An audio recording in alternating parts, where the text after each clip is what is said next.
Tomorrow is massive. It's a day of history. Tomorrow is when Donald Trump makes good his threat to punish Russia for not ending its war on Ukraine. Well, that's what he said, and it seems he finally means it. He's finally seen through Russian President Vladimir Putin, sees him for the murderer that he is. I think it's disgusting what they're doing. I think it's disgusting.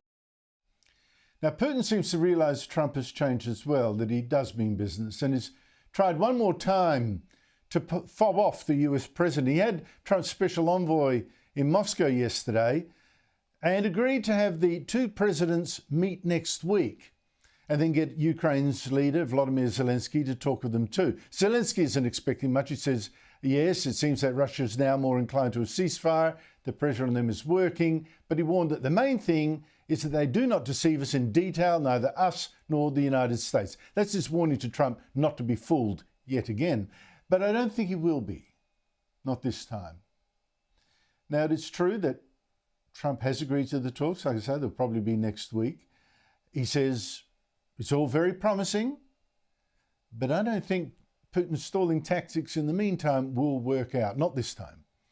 Trump still seems set, in the meantime, to hurt Russia with more sanctions tomorrow and also punish countries who have been feeding Russia's war machine by buying its oil, countries like China and countries like India. In fact, Trump already yesterday hit India for doing just that, whacking with another 25% tariff on its exports to the US just for this reason, punished it for buying Russian oil and selling the refined petrol to countries that, to our shame, include Australia. Yes, it's true. We've been buying petrol with money that then helps Russia to buy weapons to kill Ukrainians.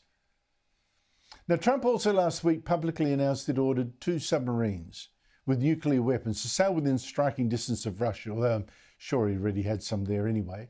And Trump would be right tomorrow to not give Putin another inch or another day until there's really peace agreed to.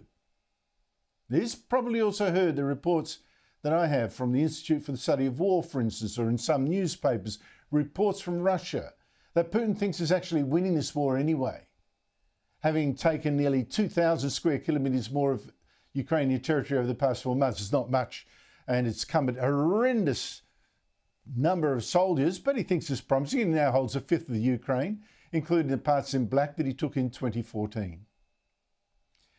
Now, Putin has also kept up his murderous attacks on Ukrainian civilians as well, trying to break their will. Yesterday, he even bombed a Ukrainian holiday camp. Can you believe it? Killing 2 adults, injuring 12 people, including 4 children. In the past weeks, Russia has launched a record number of drones and rockets at Ukrainian civilian targets, including apartment blocks, a hospital, a village. In one strike, an apartment block, he killed more than 30 people. He really is a war criminal. What's more, Putin reportedly is still demanding Ukraine give him 4 provinces in its east, including territories Russia still hasn't managed to conquer in more than 3 years of warfare. And there's no way that Ukraine can agree to that. So I don't think there will be peace tomorrow. And I think there's just a small chance of it next week, very small. And that's because, for one reason, just for one, Putin may well figure that giving in to Ukraine is a political death for him. And what's more, his main ally, China, does not want him to stop. His foreign minister last month reportedly told European officials China does not want to see Russia lose. And that would be because China is counting on this war to break the will of the US and Europe to defend their own, or in the meantime to drain them of weapons and ammunition. You see how short of ammunition Europe is. And that would just leave China even stronger, relatively stronger, when or if it invades Taiwan, which is the war it's been practicing for, especially this year, practicing off the Chinese coast opposite Taiwan with all sorts of landing vessels, etc. China has also, meanwhile, choked off its exports of critical minerals that America needs for its warplanes and weapons, missile magnets, infrared sensors, exports of rare earths like germanium, gallium, antimony, used for bullets, missiles and night vision. Unbelievably, China controls about 90% of these rare earths that militaries need. And you wonder how the West could have been so stupid to become so dependent on Chinese supplies.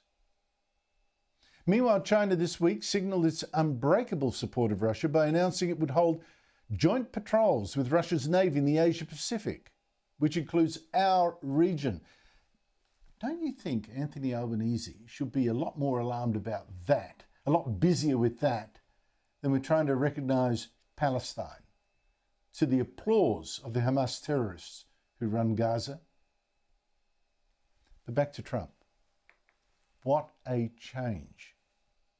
Trump started his term as president by blaming Ukraine for getting invaded, blaming Ukraine for keeping the war going, yelling at Ukraine's president before throwing him out of the White House for allegedly being ungrateful and a troublemaker. Thank God he's seen the light. He now realises it was his friend Vladimir Putin who was his enemy all along. Putin in an alliance with China, Iran and North Korea to replace America and the West. And tomorrow we'll see what he's going to do about it.